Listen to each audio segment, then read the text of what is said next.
السلام عليكم ورحمة الله وبركاته. أيا كان سبب تأخير حصول النادي الأهلي على درع الدوري المصري، أيا كان السبب، تأخير في الجمارك، تأخير في المواصلات، كان جاي في توك توك، كان جاي في تروسيكل، المهم إن في الوقت الحالي إن النادي الأهلي خلاص هيستلم درع الدوري المصري. بس هيستلمه إمتى وإزاي؟ طبعا لازم احتفالية للنادي الأهلي. الاحتفالية بتاعت النادي الأهلي هتكون إمتى؟ في مباراة جورماهيا الكيني اللي جاية، اللي الأهلي نهاها من كينيا ب3-0 بإنجاز جديد للنادي الأهلي لم يسبق لأي فرقة مصرية إنها تفوز على جورماهيا الكيني على أرضه وتطلع فايزة من الملعب هناك. الأهلي من ضمن إنجازاته الجديدة اللي هو بيعمل الإنجازات وبيكسرها، إنجازه بفوزه على جورماهيا الكيني على أرضه 3-0. ده إنجاز الأهلي. طبعا هنا تعتبر المباراة خلصانة بالنسبة للأهلي لا شك، 3-0 المباراة منتهية. بس طبعا النادي الأهلي مش هيقدر إن هو يقول إن أنا عايز أستلم درع الدوري، لأن دي بطولة قارية والدرع بطولة محلية. بس الأهلي خاطب الاتحاد الأفريقي بيقول له إذا سمحتوا إحنا لينا درع الدوري المصري للموسم اللي فات عايزين نحتفل بيه بعد مباراة جورماهيا الكيني. ما كان من الاتحاد الافريقي غير ان هو يقول له نسمح لك بان انت تتوج بالدرع المصري بعد المباراة. في سابقة برضو لم تحصل قبل ذلك قارة بتلعب فيها بطولة وتاخد جايزة لبطولة محلية. طبعا ده النادي الاهلي يا جماعة، النادي الاهلي اللي يخليك دايما تفتخر وتقول ان انا اهلاوي بلا فخر. انا اهلاوي، مش لما يجي حد يسالك، لا، لما حد يسالك ويقول لك انت بتشجع مين قول له بلا فخر اهلاوي. ده النادي الاهلي. في حاجه يا جماعه يعني كان عليها تعليق، يعني احمد فتوح. يعني احمد فتوح بالنسبه للواقعه بتاعته والحادثه بتاعته، جنايات محكمه جنايات مرسى مطروح اصدرت قرار بان احمد فتوح كفالة 50,000 جنيه وتؤجل الجلسة ل22/10. القاضي لما بيسأل بنت المجني عليه بيقول لها هترضي بالصلح مع المتهم؟ قالت له مش هنرضى بالصلح، لو ان والدنا جالنا حتة واحدة ان هو جالنا، انما هو جالنا كذا حتة، مش هنرضى بالصلح. يعني كان المفروض ان هو هيطلع بكفالة 50,000 جنيه، كان يشوف حد من اللعيبة معاه ويشوف مجلس إدارة نادي الزمالك ويشوف حل للقصة، يروح للناس أهل المجني عليه ويعتذر لهم ويشوف طريقة إن هو يصطلح معاهم علشان القضية دي تخلص. إنما بنبص نلاقي أحمد فتوح ينزل تمرين نادي الزمالك ويتصور هناك، يعني كأنك بتقول لأهل المجني عليه إن أنا أهو وما هممنيش. يعني حاجة مستفزة معلش يعني. بس تيجي تبص تلاقي الرئيس السابق لنادي الزمالك طالع بيقول، يعني الجملة بتاعته اللي بيقولها دي موجودة: لك الله يا نادي الزمالك.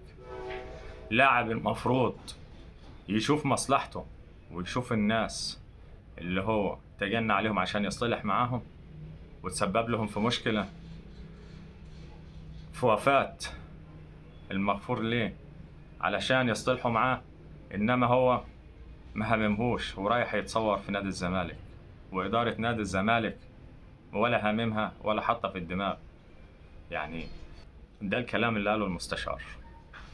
طبعا هو ليه حق، يعني انت ما تستفزش الناس في ان انت غلطان وان انت مش عايز تعتذر عن غلطك وتشوف حل في الموقف اللي انت فيه، انما انت بتتمادى فيه.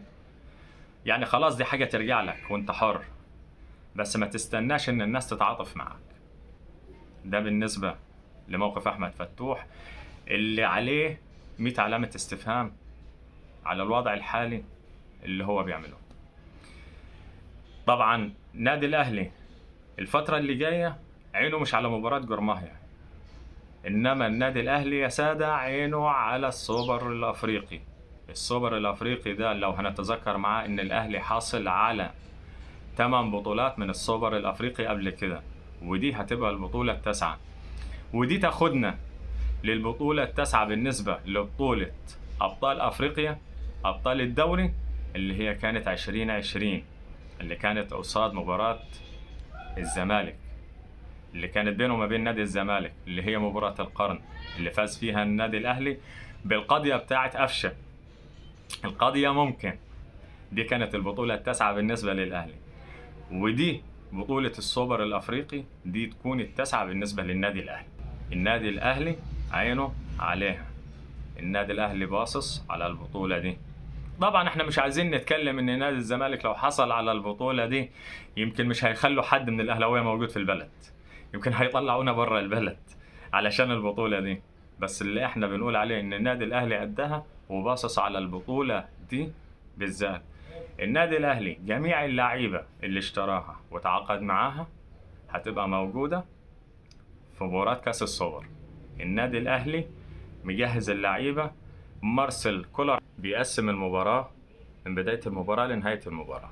إن شاء الله لعيبة النادي الأهلي قدها ويفرحوا جمهورهم ويفرحونا بإذن الله بكأس السوبر الأفريقي. شريف إكرامي والكلام اللي قاله عن لعيبة النادي الأهلي اللي خرجت من النادي الأهلي، وإمام عاشور اللي دخل النادي الأهلي، بيقول دي مش من مبادئ النادي الأهلي إن لعيب بيغلط في النادي ويدخل النادي والنادي يستقبله. يا عم شريف، فرق السما من الأرض. بنقول لما تكون متربي وانت ابن النادي طالع على مبادئ وأسلوب وطريقة النادي الأهلي، غير لما تكون جاي من بره وعايز تيجي النادي الأهلي ما تربيتش في النادي الأهلي. انما انت كمان ادالك حرية الاختيار. لما انت بتتكلم بيقول لك يا شريف انت ممكن تروح المكان اللي يعجبك، ادالك حرية الاختيار ان انت تطلع. رمضان صبحي بيقول له هتجدد، قال له سيبني افكر، قال له قدامك ساعة تفكر فيها. لما سافر بره واخد 6 شهور بره، الاهلي جابوا اعارة لما ملقيش ليه لعب تاني هناك، اخده وكان بيدفع له بالجنيه الاسترليني، ومدد له الإعارة تاني وكان بيدفع له بالجنيه الاسترليني هو وللنادي بتاعه، ما تأخرش معاه علشان ابن النادي.